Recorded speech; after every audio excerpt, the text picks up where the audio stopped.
Good afternoon. It's Wednesday, the 5th of June, 2024, just after 1 o'clock. Welcome to UK Column News. I'm your host, Mike Robinson. Joining me today by the video link, we have Vanessa Beeley from Damascus and Charles Malet. Welcome to the programme, both.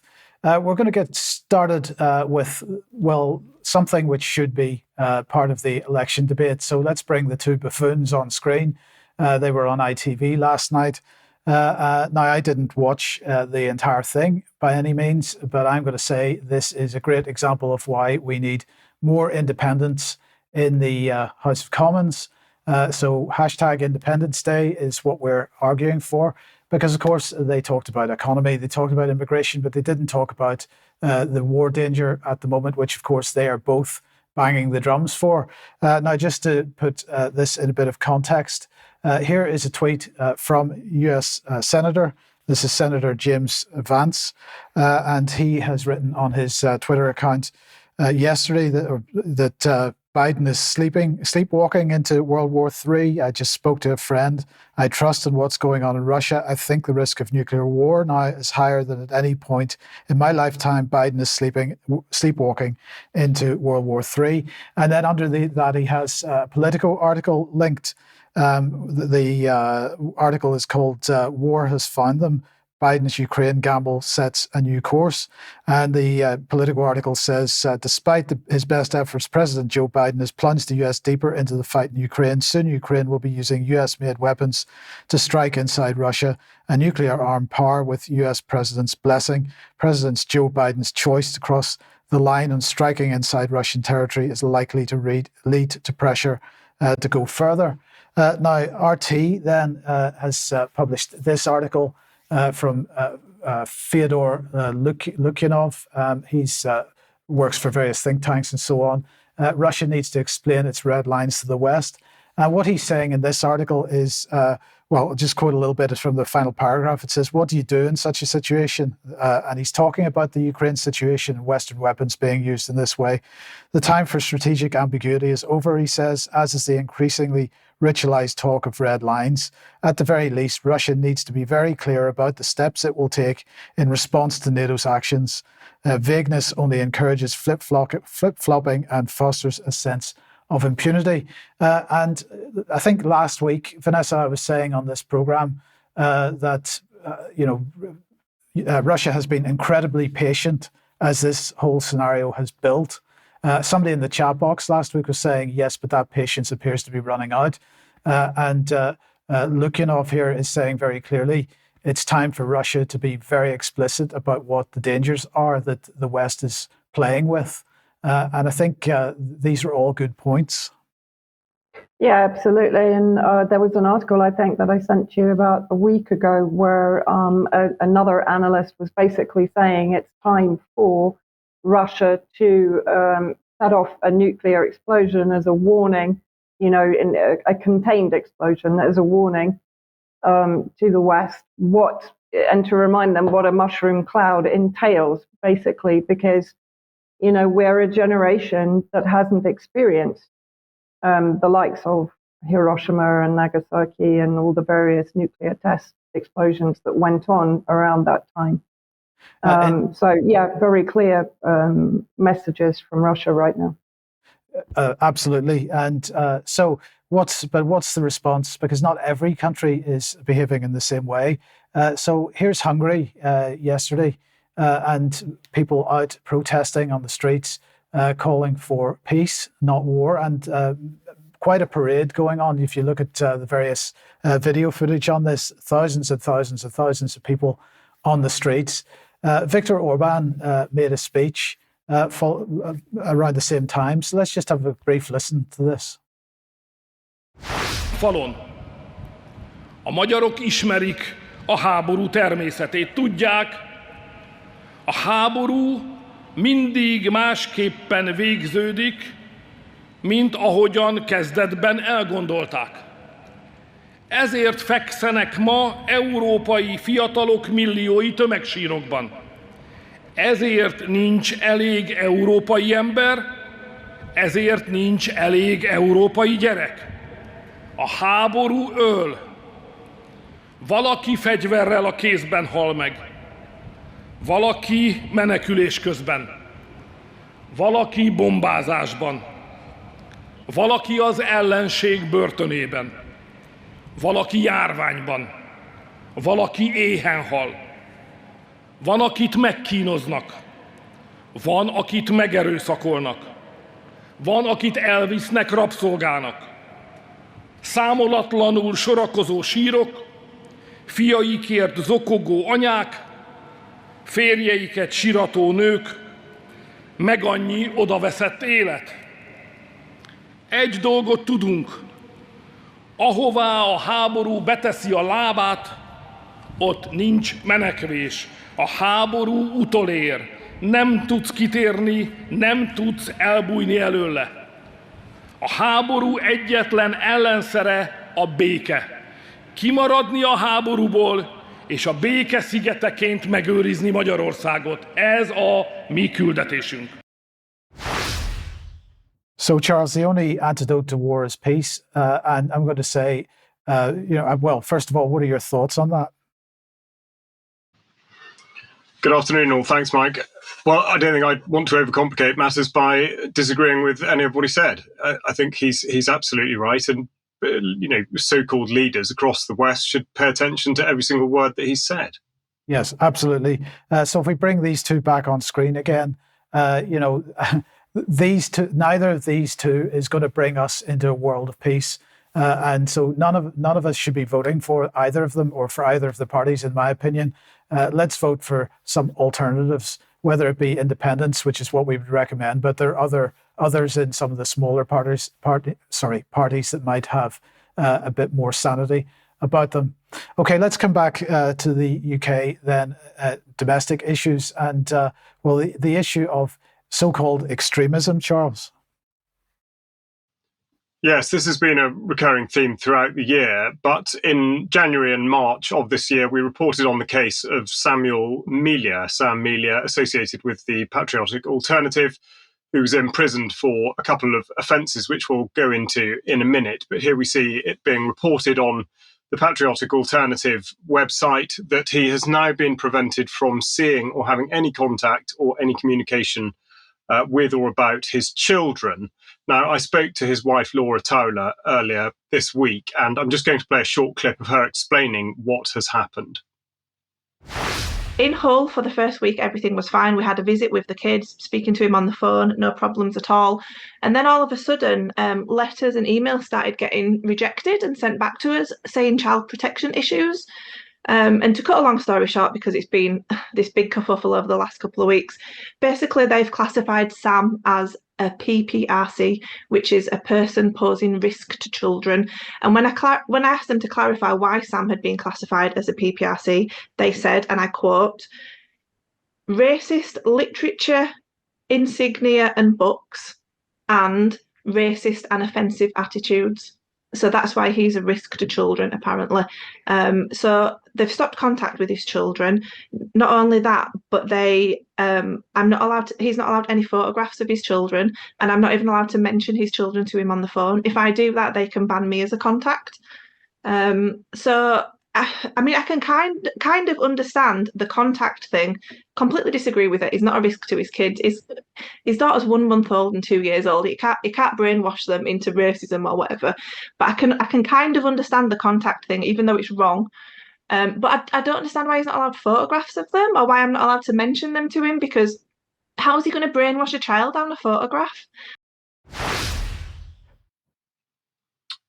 Laura ends with a very, very good question. Now, I've been in touch with HMP Hull to ask more about this, and they say that they may be able to reply within 20 days. So we'll just have a quick look at what Laura had posted on Telegram, specifically just to reinforce what she's talking about, and particularly the use of the very confusing language about, first of all, posing a risk of serious harm to children, but also saying that it does not state that he does pose a direct risk of serious harm to children. But as she says, through the children being exposed to posters, insignia, literature and attitudes.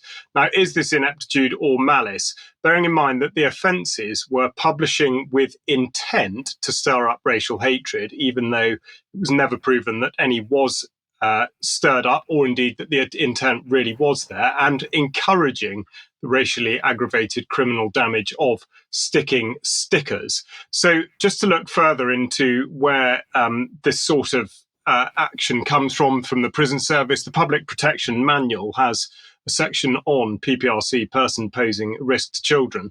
And bearing in mind he'd already spent 3 months in Leeds, is it really appropriate? Potential PPRCs must be identified quickly and risk assessed to establish if there is a continuing risk to children. So it looks very much like the prisoner not fulfilling these criteria, but specifically on the photograph side of it, just to give an indication of whether or not this is proportionate. PPRCs or potential PPRCs presenting a sexual risk to children must have access to their personal photographs as children considered using the principles in this chapter. So this is the sort of threshold that's being dealt with. And last week I spoke about the Walney report and specifically the targeting, or at least the identification of lone actors. And it looks like not only is Sam Melia being used as an example in terms of his imprisonment, his conviction, but also now his status as a prisoner for these particular offences, which of course are associated with nationalism, which the CPS was very keen to suggest was criminal, that he might be cast as one such lone actor. But we'll just look also at the European Convention on Human Rights, because although it might seem a bit extreme, the Article 3, of course, refers to prohibition of torture. No one shall be subjected to torture or to inhuman or degrading treatment or punishment. And that should really be considered, but specifically, really Article 8, where everyone has the right to respect for his private and family life, his home and his correspondence. And it continues that there shall be no interference by a public authority with the exercise of this right, except in the interests of national security, public safety, or the economic well-being of the country, for the prevention of disorder or crime, or for the prevention of protection of health or morals. So it's a great stretch to see how the prison service could justify these measures. A challenge has been made, and hopefully something will come of it. Now, if you're outraged by this, not specifically necessarily sympathising with the beliefs or the ideologies of Sam Melia, but indeed recognising that he is a political prisoner and has fallen foul of the most corrupt system, there is a petition at change.org. The link will be in the show notes, which only has around 3,000 signatures at the minute. So that's something that really should see a significant uplift. And the other thing I should point out is that on the Patriotic Alternative website, if you go to the news section, you can see how to either register a complaint with HMP Hull or to get in touch with Sam. And I should just point out it's his birthday on Sunday, the 9th of June, and he would very much appreciate written correspondence. Thank you, Charles. And Vanessa, let's come on to you and the Clooney Foundation. Yes, good afternoon, everyone. The Clooney Foundation has been suddenly thrown into the limelight with a bit of controversy. The Amal and George Clooney Foundation for Justice, Waging Justice for Human Rights. One of the sectors of the foundation, the docket, is run by the legal director, Anya Nestat. Let's just move on where I've highlighted part of her actual CV. So she was with Amnesty International as their senior director for research. She was the associate director for program and emergencies at Human Rights Watch. She was the chair of the board at Crisis Action. So very clearly somebody that's embedded in organizations that have a revolving door with the US State Department and intelligence agencies. And here, very recently, she had a dig at President Assad with the claim that French magistrates had issued an arrest for the Syrian president. So let's see what she said in an interview towards the end of May. The Clooney Foundation, she said in an interview, seeks criminal prosecution of Russian advocates. This was picked up by the RT, Sputnik, TASS, etc. But let's have a look at the RT version of the report on this. The Clooney Foundation are lunatics, said the Kremlin. The organization has previously proposed issuing secret warrants for media figures over alleged incitement to genocide in Ukraine, We should also bear in mind, of course, that this in a way is a spin-off from the Center of Disinformation established by the then US administration, and which led to the term disinformation terrorists, which was picked up then by the various Ukrainian NATO-managed kill lists. So basically, within the RT article, she declined to disclose the names of individuals. She wants to target explaining that we want them to travel to other countries and to be arrested there. She also makes very clear that she has a definite conflict of interest as she feels personally involved in the Ukrainian conflict, obviously on the side of Ukraine and NATO member states. So what I'm trying to point out here is a very odd sequence of events, because then what happened? There is an economic forum being organized in St. Petersburg, to which a number of Western commentators and analysts have been invited, including Judge Napolitano, who has his own YouTube channel, and Scott Ritter, who is known to most people, of course, former US Navy intelligence officer involved in putting out the declaration that there were no weapons of mass destruction in Iraq. Now, the strange thing here is that initially, so Scott Ritter, who was pulled off the plane to Russia on his way from New York to Istanbul, and from Istanbul, he would be going to St. Petersburg, and he had his passport confiscated by Homeland Security officers. At the time, Sputnik, RT, all of the Russian media put out a story that Napolitano had same treatment. However, let's just, because that was later updated, and Napolitano said he was given a message by Ritter to warn him not to go to Russia because the sponsor of the two of them, or of the organization, had been arrested inside Russia. So let's just have a look at a part of the exchange between the two. Plane, and suddenly three uniformed, armed Customs and Border Patrol officers came up and asked if I was, William Scott Ritter Jr. I said, yes, I am. They ushered me out of the line. Then they demanded that I give them my passport, which I complied with. And then they asked me that if this was my only travel document, do I have any other travel documents? I said, no, this is my U.S. passport. It's the passport I use to travel overseas, and I have used frequently, including to Russia. And they said, well, we're seizing it. And I said, on what authority? They said, on the orders of the United States State Department. I said, who in the State Department? They said, we don't know. I said, well, who ordered you to do this? So you obviously are, we don't know. We can't tell you. We're not authorized to tell you. They wouldn't give me a receipt for the passport. They just said, you got to contact the State Department. And of course, they violated their own profound regulations by not giving you a receipt. They're supposed to give you a receipt so that when you sue them, the court will know who it is that took this away from you. Now you're going to have to do some investigation on your own. The State Department is huge. Was this Tony Blinken? Was this Jake Sullivan? Or was this some local functionary who didn't like something they heard you say?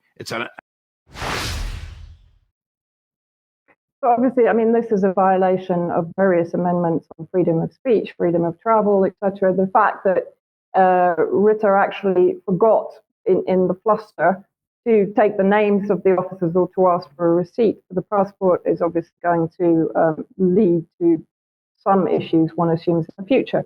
But what's really strange is that almost simultaneously, or just after Ritter had basically announced that he had been prevented traveling, George Clooney put out this announcement on Twitter saying that in regard to recent reports about Russian journalists, someone in our foundation misspoke. I'm the son of a journalist. We at the Clooney Foundation would never go after journalists, even if we disagree with them. In fact, we have a long track record of protecting journalists. Now, people will know Clooney from his activity as Barack Obama's point man in Darfur in Sudan. If you remember, he was going to make a movie about the CIA MI6 creation, the White Helmets in Syria, etc. So he has a long history of being fairly heavily embedded with the State Department and intelligence agencies. And this caught my eye when I was flicking through the Clooney Foundation X page, sorry, not Twitter. Here they mention somebody that they're working in collaboration with, particularly on Ukrainian alleged war crimes committed, of course, by Russia, not by Ukraine. It's an organization called Truth Hounds. So I had a quick look at the website, and I do advocate everyone going to look. It's a very odd website. It reminds me of those kind of cutout websites that we used to see during the regime change war in Syria, that to me are very often basically intelligence front pages. But I had a quick look at basically who their sponsors are. You have the US State Department and you have the National Endowment for Democracy, which of course again is known as being an outreach agency for the intelligence agencies, particularly working abroad in infiltration exercises. And then let's have a look at the media companies that they work with. Of course, there you have the usual suspects, CNN, BBC, The Guardian, and then just quickly moving on to the NGOs that they work with, and you'll see again that crossover. Human Rights Watch, as I said, revolving door with the US State Department and the CIA, and of course, as I mentioned, the Clooney Foundation. And the one point that I want to make, a legal director within the foundation doesn't misspeak over a campaign of such gravitas and importance. I think that's absolute nonsense. So looking at the timing, I find it extremely odd that at this stage, Clooney suddenly decided to step in and retract this campaign of targeting journalists, both Russian and Western, who are speaking out against the war in Ukraine. And Vanessa, this is another great example of someone that has a personal profile, a public profile, rather of being an actor and so on. But he's married to someone who's a lawyer, I believe, KC. And what I'm a bit not quite clear about was because she put her name to an article in the FT recently, along with a bunch of other KCs and judges with respect to Gaza. And so what are the games that they're playing here? Because I seem to remember her name coming up quite a lot with respect to Syria as well. Yeah, absolutely. In the FT article, of course, what that letter actually still claims is that Hamas committed the atrocities that have been 100% debunked by analysts since October the 7th, so that they're maintaining the Hamas atrocity narrative that defends Israel, of course, and basically justifies the genocide, the ongoing genocide. But also there was an interesting article in Mondovas, which is Hebrew media, opinion media, where they actually said that the ICC arrest warrant had actually played in Netanyahu's favor. In other words, he could now play the anti-Semitic card. He could play the card that they were being victimized and put on the same level as Hamas terrorists. And actually, his popularity has increased since the ICC arrest warrant. So an interesting perspective to bring into that. Yes, okay. Thank you, Vanessa. Thank you for that. Okay, if you like what the UK column does, you'd like to continue doing it, we do need your support. So if you can possibly help us out, the website to go to is support.ukcolumn.org. The options to help us out are there. You can get a membership for as little as £5 a month. If you can't do that, but can help us in other ways, please do share material you find on the various platforms. We don't have a Facebook page that's active at the moment, so if you are on Facebook, please share our material there, because Facebook has been a driver for people coming to the website and so on. So if you can possibly share material on Facebook, that would be great. You could also pick something up at the UK Column shop. There are plenty of items there to have a look at. Now, tomorrow at 1 p.m, the third episode of the new series of The Health Revolution with Clive DeCar will be going out live, at 1 p.m. tomorrow for premiere. And we're answering some more questions again, similar to the first episode. So do join us for that. And the interview that went out yesterday with Danny Hervé from Guernsey is up on the website now. And if you haven't seen that one yet, please have a look at that and do share it. The Sunday event, Sunday the 16th of June. Vanessa's photograph is on there, but actually I'm not sure that I've actually asked her to take part in that. We can talk about this in extra, and she can tell me. Yes, you have. Okay. Well, anyway, so UK Column Live, do join us for this on Sunday the 16th of June, starting at 10 a.m. And another reminder of the Sounds Beautiful Festival taking place at in Wimborne and Dorset on the 27th to the 30th of June. UK Column will be there as well, so come and join us for that. Now, let's move on then to the issue of the NHS. And well, yesterday it was announced that the NHS was coming under cyber attack. So let's bring SYNLAP on screen. And SYNLAP is the company who was providing the service to the NHS that has been attacked. SYNLAP is, well, it's a joint venture, as we'll see in a second. Synnovis is the company that's behind all this, or at least Synnovis is the joint venture. Sorry, SYNLAP is the company that's behind all this. Synnovis is a partnership between SYNLAP UK and Ireland, Guy's and St Thomas NHS Foundation Trust, and King's College Hospital NHS Foundation Trust. Our organisation brings together the very best in clinical, scientific and operational expertise, is what they say, but not apparently IT expertise, as we'll see in a couple of seconds when Charles continues this. But they issued a statement with respect to the cyber attack, which said Synnovis, a partnership between two London hospital-based trusts, and SYNLAP was the victim of a ransomware cyber attack. So this is where so-called cyber criminals managed to get some software on your systems which encrypts the data on your systems, and then they hold you to ransom, so you've got to pay them some Bitcoin in order to get the data released again. This has the effect, they said, this has affected all Synnovis IT systems, resulting in interruptions to many of our pathology services. It's still early days, and we're trying to understand exactly what has happened. A task force of IT experts from Synnovis and the NHS is working to fully assess the impact this has had and to take the appropriate action needed. Regrettably, this is affecting patients, with some activity already cancelled or redirected to other providers as urgent work is prioritised. We're incredibly sorry for the inconvenience and upset this is causing to patients, service users and anyone affected. The incident is being reported to law enforcement and the Information Commissioner, and we're working with the National Cyber Security Centre and the Cyber Operations Team. And they went on to say, we will share further updates as we know more, but regret we are unable to respond to individual queries from the media at this time. So thank you for your understanding.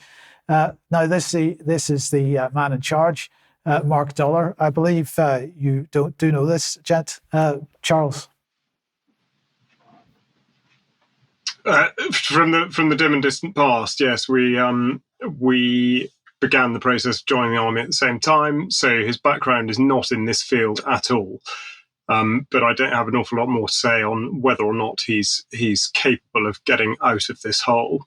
Yes. Okay. So let's come back onto the statement from Synnovis. Yes, I think the critical part really, and the lesson to be taken from this is, whilst there are of course serious consequences for all the people that were affected specifically by this and the sort of the health implications, really what I want to do is to use this as an effective case study.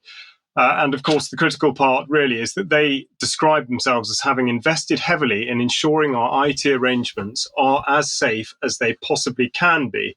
Now, the lesson to learn from that is that they can never be safe. There does not seem to be a single mode of technology or any sort of digital platform which doesn't succumb ultimately to some sort of invasion like this. And therefore, this should be borne in mind, specifically with regard to consideration of identity and currency and the obsession, really, that the system has, the establishment has, with digitizing absolutely everything. This should be a very stark reminder of the frailty of these systems. Now, we'll look a little bit wider because fraud is such a big issue now, accounting for nearly half of all crime in the UK. So the BDO fraud report has come out for the last year, and we're just going to go through some of it. Before we do, I should just point out that the business of investigating and protecting against fraud is not a bad one to be in. The fee income of all BDO firms, including the members of their exclusive alliances, was $14 billion as of September 2023. However, that to one side, in their fraud report, and this specifically concentrates on the UK, they say that in 2023, 2.3 billion of fraud was far below the 2021 figure of 10 billion, largely due to the massive level of fraud linked to the government support schemes during the COVID-19 pandemic. So again, I just reinforce the message that when it comes to trusting the government to manage a digital system properly, we should not be presenting that trust to them. They do not deserve it. Anyway, the BDO report goes on specifically with cybercrime, and of course the sort of current thing being AI. And of course, this is where we discover quite what a double-edged sword it is, because they talk about AI picking up momentum and blurring the lines between what is real and what is fake. Whilst AI-enabled technology can provide revolutionary methods to conduct business, it does also, unfortunately, create a host of new opportunities for AI-powered scams. Now, I think that would have been fairly obvious to anybody who'd given it due consideration, but nonetheless, that is the sort of cyber part of it.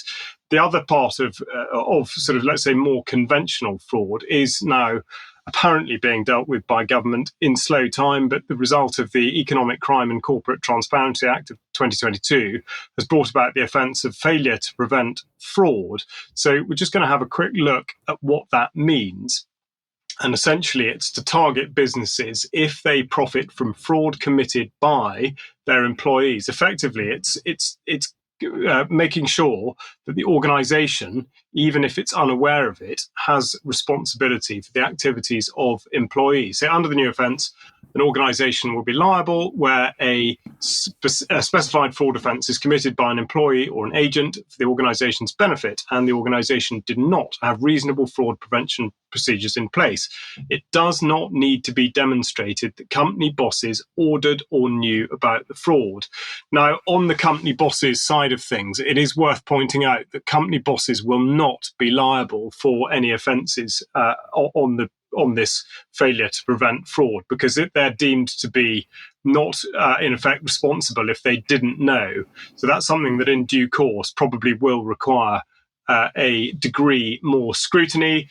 The other thing that's being very much scrutinised now is Companies House part in all of this, and they report just last week that they're making progress on implementing the reforms that are brought about by this legislation, in particular on the Economic Crime and Corporate Transparency Act. Sorry, I misspoke, 2023 it is, not 22.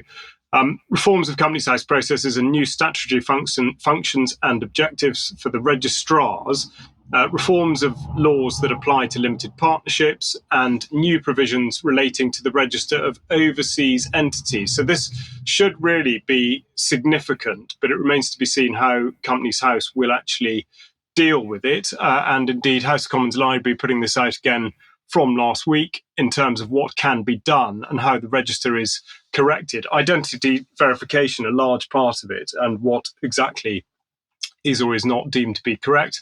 So the registrar carries out the checks, and she has limited powers to verify or validate the information which is delivered to her. I think it's a common misconception that Companies House has had a responsibility to date to be able to do that.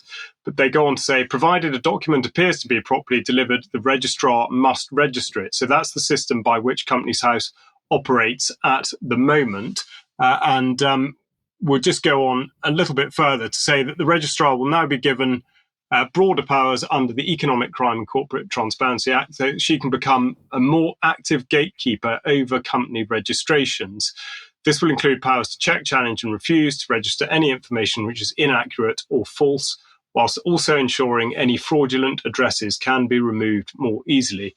So there's a lot to consider there, and whether or not this is actually going to have any effect at all, it's far too early to tell, but nonetheless, Companies House do appear to be doing something about it, and when there is publication of data to give any sort of feedback in terms of metrics of success, I will, of course, report on that. Thank you, Charles. Thank you. Now, Vanessa, let's go back to the Middle East. And what's going on in southern Lebanon? And is it all about Hezbollah? Not really. I mean, of course, what is Hezbollah doing? It's trying to basically contain the Israeli army in the northern occupied territories so that there isn't a full-on assault on Gaza, apart, of course, from what we've seen. Israel has been sort of crying wolf for some time over an invasion into southern Lebanon. These are just some of the statements put out by Yoav Gallant, the war minister. Basically, he's talking about copy-pasting the Gaza war to Beirut. We'll return Lebanon to the Stone Age. If Hezbollah wants to go up one level, we'll go up 5. And quite recently, Gallant made the statement that, or rather, he warned of a potential hot summer in the north as Hezbollah attacks an IDF post. And in reality, what have we seen? We've seen really a very big increase or in intensity of the conflict in northern occupied territories with Hezbollah in southern Lebanon, and massive fires across the upper Galilee occupied areas. Where you'll see the North sees more sirens and fires. Just a couple of pictures of the fires that are basically raging throughout that upper Galilee region, causing untold damage from attacks by Hezbollah that have not been intercepted largely by the various air defense systems that the Israelis always boast of.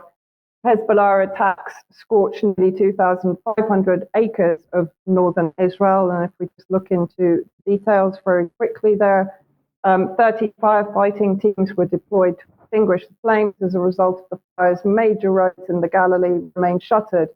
990 acres of land were burned near Amiad, and it continues. There is, of course, outrage now that effectively people are claiming in this area that the Israeli regime is not responding to the tragedy that's unfolding for them in the northern occupied territories. And then very interesting, so we have the increase in rhetoric of a potential invasion of southern Lebanon.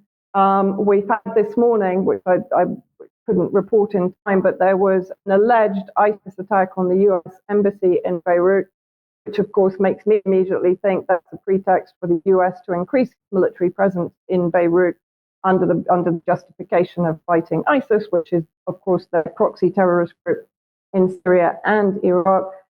This is in Israeli media. I think yesterday I crossed out Hezbollah because it was warning given to, one assumes, diplomatic representatives in Beirut by or via diplomatic channels by the British, warning of a mid-June Israeli onslaught. Now, in my opinion, we're not looking at a ground invasion. That's already been a disaster for the Israeli forces in Gaza. In my opinion, what we will see, at least initially, is an increase in attacks deeper into Lebanese territory, potentially in Beirut itself, targeting, of course, hospitals, civilians, and so on, as they've done in Gaza in an attempt to put pressure on Hezbollah to withdraw. Yes, okay, thank you for that. Now, here's the Telegraph, and they were pushing this article out yesterday. The NATO maps out plan to block Russian invasion. Pre-planned logistical routes could help stave off a potential Russian attack. So we're preparing for war here. Here's the Mail. Revealed NATO plan to get US troops to the front line to fight Russia. Alliance prepares for rapid deployment of American soldiers amid fears Moscow is plotting major war with Europe. And the impression that you're left with these articles and others of its type is that this is all a NATO initiative and that this is something new. But if you've been watching the UK column for a lot of years, you'll know that there's nothing new about this at all. So let's just bring the map on screen and we can see the routes that they're talking about. And this is all about military mobility. And we've been talking about military mobility for many, many years here at the UK column, because this is part and parcel of the of the European Union Defence Union project. So here's Federica Mogherini going back to 2018 here. And she was already talking back then about the next steps on the military mobility action plan. So if you're in any doubt about the fact that they've been planning for exactly this scenario for many, many years, You can put those doubts aside. If we put that back on screen again for a second, this is something for 2019. The announcement that 22 member states of the EU, that's Austria, Belgium, Bulgaria, Croatia, Cyprus, Czech Republic, Estonia, France, Greece, Hungary, Italy, Latvia, Lithuania, Luxembourg, Malta, the Netherlands, Poland, Portugal, Romania, Slovakia, Spain and Sweden, and the European Defence Agency signed a new programme that implements a major part of the Action Plan on Military Mobility, allowing free cross-border surface and air movement of personnel and equipment. And this was all part of the European Defence Union project. You've seen this, or at least many people have seen this graphic quite a number of times. This is from the European Commission themselves, although it's our version of it. And you can see on the right-hand pillar here, they consider a core partnership to be NATO and another core partnership to be the United Nations. But NATO has always been a part of this entire project.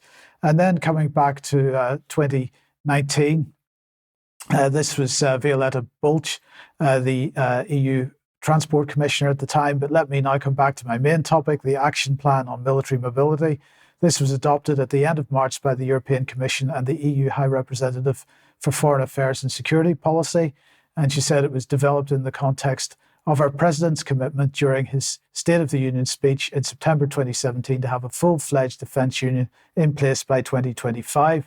So this has to be seen in this context. The EU has been stalled on many occasions in their efforts to get this defence union in place.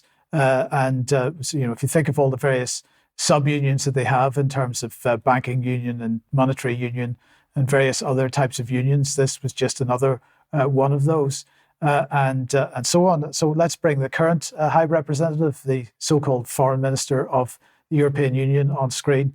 And of course, the Military Mobility Project was part of PESCO and led by the Netherlands, provides the right platform, he said, after the US, Canada and Norway joined last year. The UK's participation is yet another proof of the importance of this project. So the UK is part of this as well, as we always said it would be.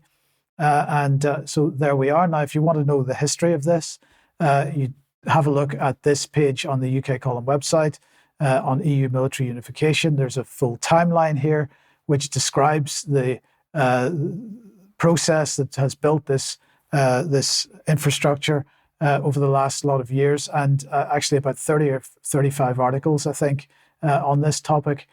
So go and have a look at this because it is absolutely key to appreciate that everything that we're seeing happening today and all the plans that are in place today have been being built over many, many years. And Charles, the point I would make here very strongly is that we have been talking about this for years.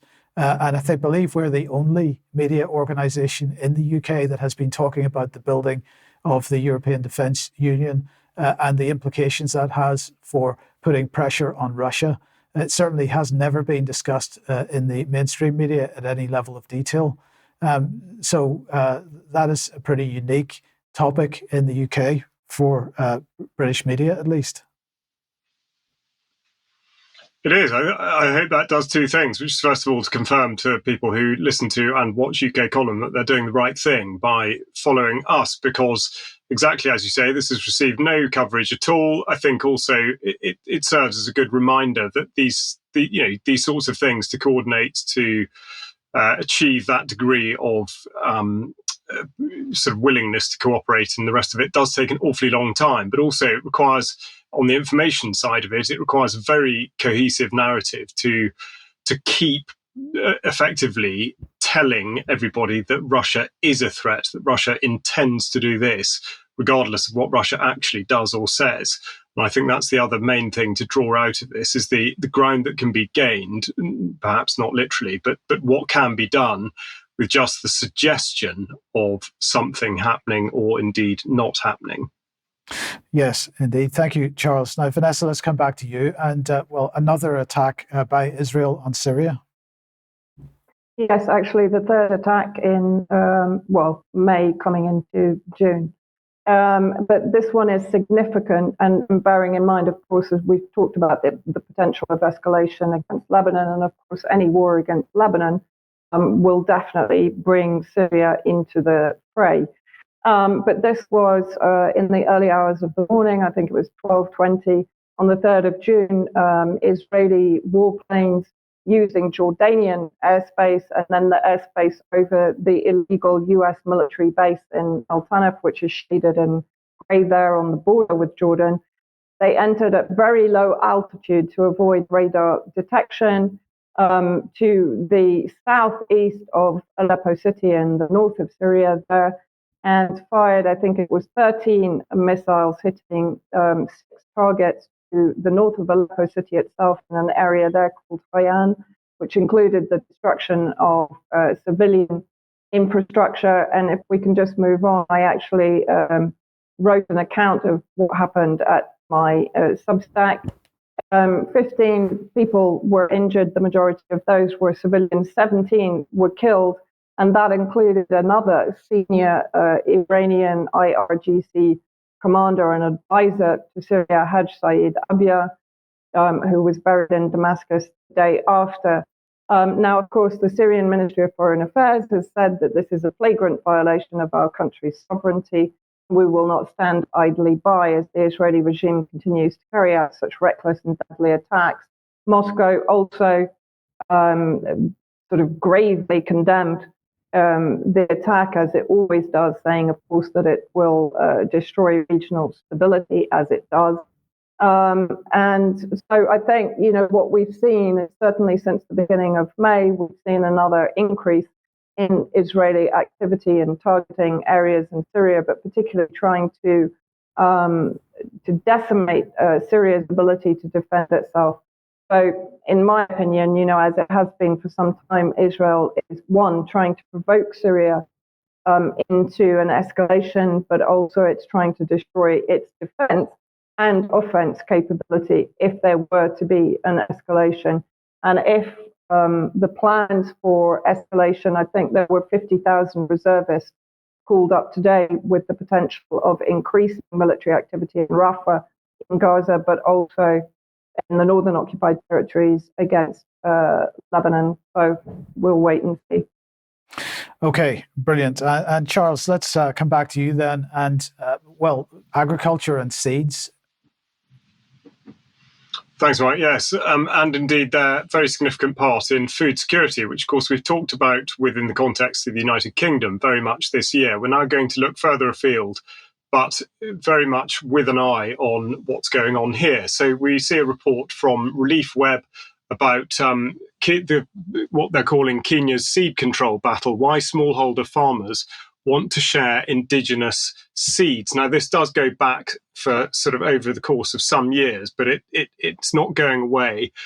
And Kenya farmers, regarding what's happening, which is effectively the Seed Act taking away their ability to use indigenous seeds. They're talking about it as exploitation by multinational seed breeders.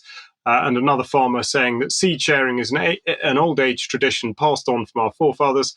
Unlike certified seeds, the use of indigenous seeds is cost effective as it does not require the use of chemical-based inputs. And indeed, there's more on this going back a couple of years from Greenpeace, who have been very active on this. But they highlight, of course, that 90% of the seeds planted in Kenya are from informal seed systems. And I think we could take that as being a figure that would apply across all of Africa, if not much of the rest of the world. And critically here, 80% of smallholder farmers depend on informal seed systems, which include sharing seeds with other farmers. Denying these farmers the right to use their indigenous seeds is a theft of the biological resources, which will translate to low food production, leading to food insecurity. And that really is the key to this. So this comes from, in the case of Kenya, the 2012 Seeds and Plant Varieties Act. Now, they talk about the theft from essentially their sort of indigenous practices. So the question is, therefore, who is conducting this theft? Who is engaged in these sorts of operations and trying to disrupt a system that has been in place for a long time? Well, let me introduce you to the Bill and Melinda Gates Foundation Agricultural Innovations, Gates Ag 1, it's called. And rather than listen to me describe it, I've got a short video from their website describing what it is that they're planning to do in Africa.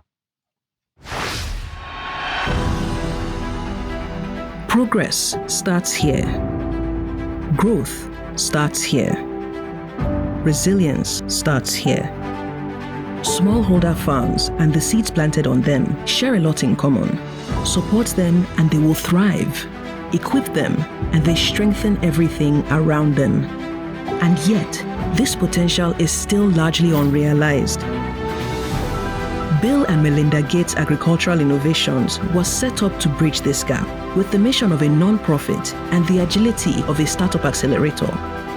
We call ourselves Gates Ag One because agriculture is at the intersection of the most pressing issues affecting humanity today, and smallholder farmers can be important agents of change all over the world if given the right tools and support. We use our unique convening power and patient capital to develop breakthrough crop transformations that reach and benefit smallholder farmers. Breakthroughs like improved photosynthesis, nitrogen fixation, and carbon cycling. Improving plant biology alongside pest and disease resistance and weed control offers the potential for solutions that are renewable, affordable, and scalable. Design, build, test, repeat. There is no time to lose. Join us. There we are, Gates Ag One, with a masterful display of saying one thing and really meaning another. But they're certainly not the only people who are in on this.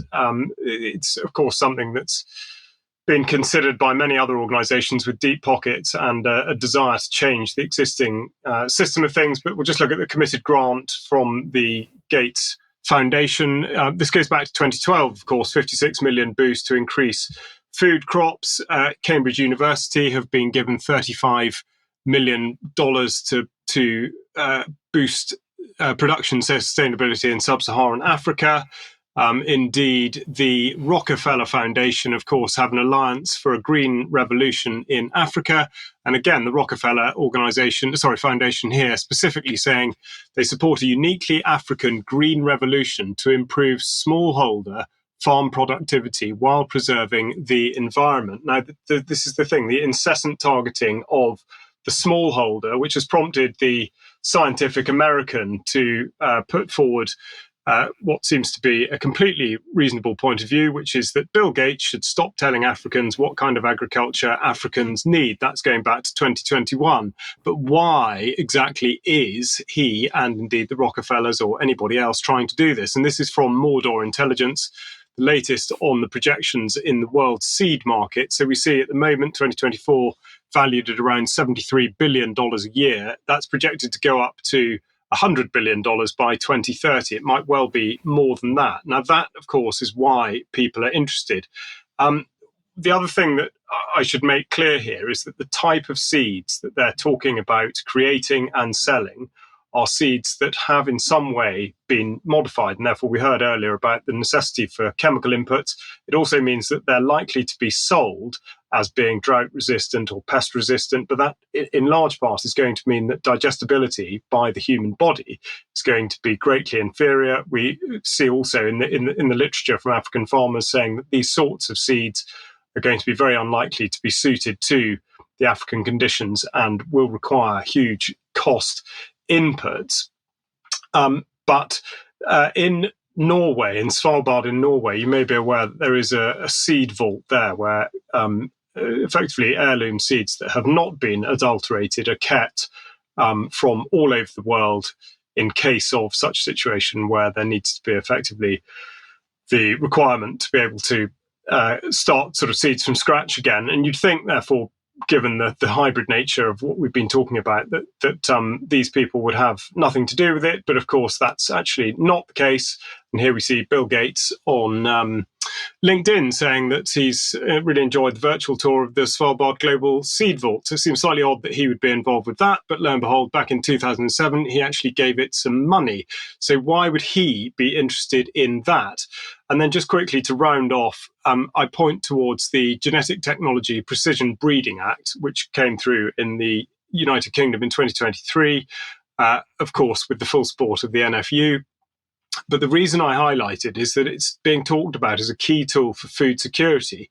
And within the regulation section, they talk about regulating the food onto the market produced from precision-bred organisms. Now, they make it sound like this regulation is effectively a restriction here, saying that it cannot be done except in accordance with a marketing authorization, and finally, that they impose requirements for the purpose of securing traceability in relation to food or feed. Now, in its current iteration, of course, this is how it's looked at. It's as though it's to control this sort of food from going onto the market. It doesn't take much of a sea change before a decision that may be made could effectively turn it around, where in actual fact, this is the only food that is deemed suitable to be marketed. So I think that's something to be very wary of, particularly when one bears in mind what's been happening in Africa.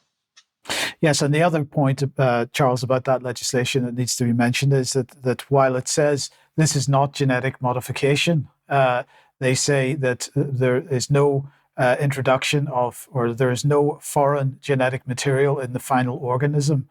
That, of course, isn't entirely true. They're allowed to introduce foreign genetic modification in order to bring about a genetic mutation.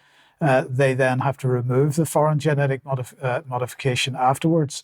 They claim that this is all about doing in the laboratory or in the factory what can be done through selective breeding over a much longer timescale. They're simply shortening the timescales. This is not entirely true, and that piece of legislation is something we've been talking about for quite some time. And again, it needs to be an election issue, in my opinion. But anyway, we'll talk a bit more about that in extra. Now, let's have a look at this. This was in AP this morning. In Burkina Faso, a growing number of children are traumatized by war. And of course, Charles is talking about the Sahel. This is talking about the Sahel. I just want to remind everybody again about British interference in this part of the world. Not just British interference, French and US as well, but the French and the US are increasingly being kicked out of these parts of the world. But remind everybody of the Conflict, Security and Stability Fund. This is a big tranche of money that the Foreign Commonwealth and Development Office issues every year. And when you look at its full name rather than its acronym of CSSF, they have a comma between the word conflict and the word stability. That comma is, in my opinion, absolutely misplaced, because this money is all about making conflict sustainable in these regions. So this is just one example going back to 2018 to 2021, £5 million in this case to be used in Mali, Niger, Chad and Burkina Faso. Now, if we look at Mali as an example, which is just north of Burkina Faso, we've seen that the government of Mali has been kicking out NGOs funded by France.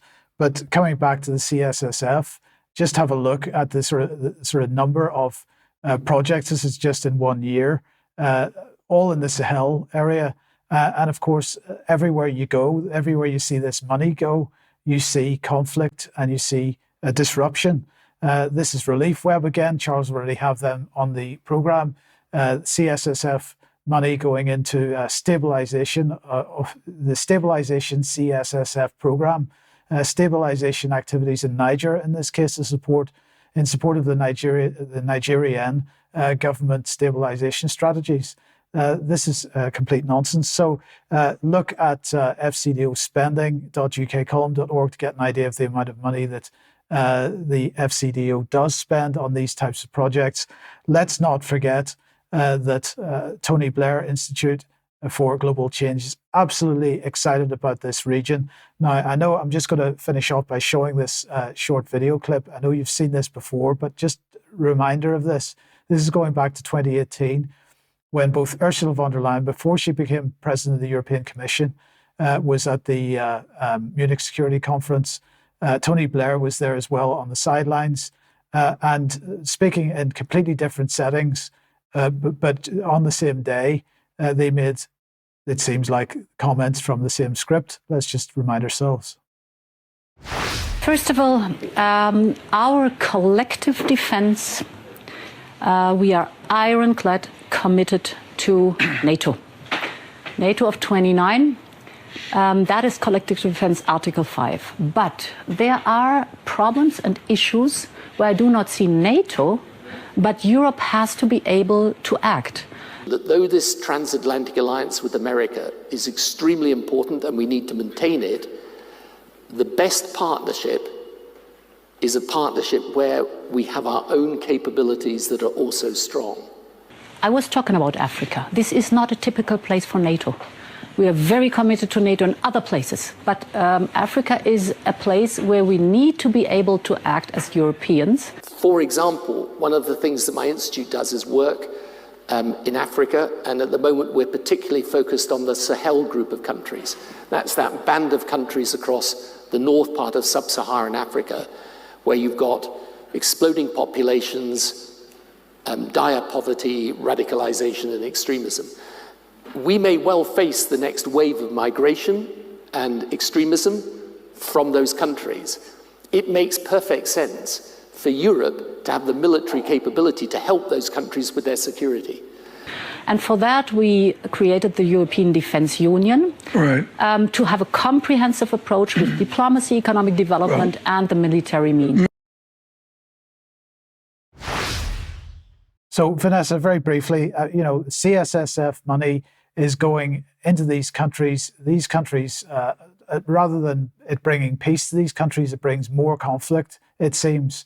And in the meantime, we've got the European Union seeing Africa as being its southern neighbourhood, and we've got the Tony Blair Institute for Global Change seeing it as being its playground. We gotta feel sorry for the people on the receiving end of all this.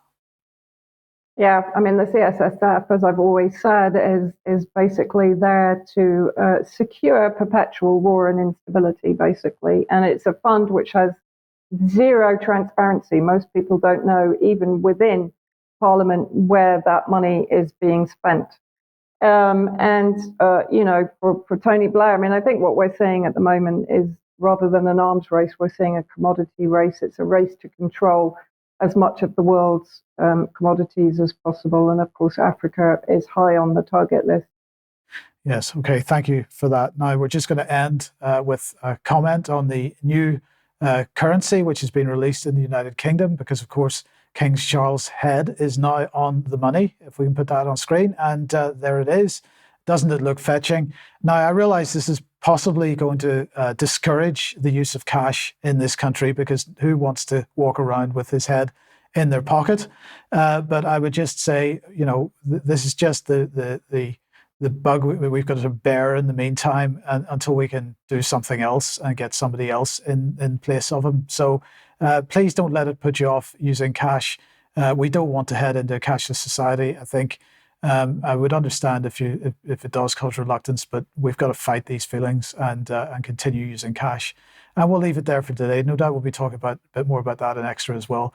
Thanks to everyone for joining us today. Thanks to Vanessa and Charles for taking part. We'll see you in a couple of minutes if you're a UK Column member for some Extra.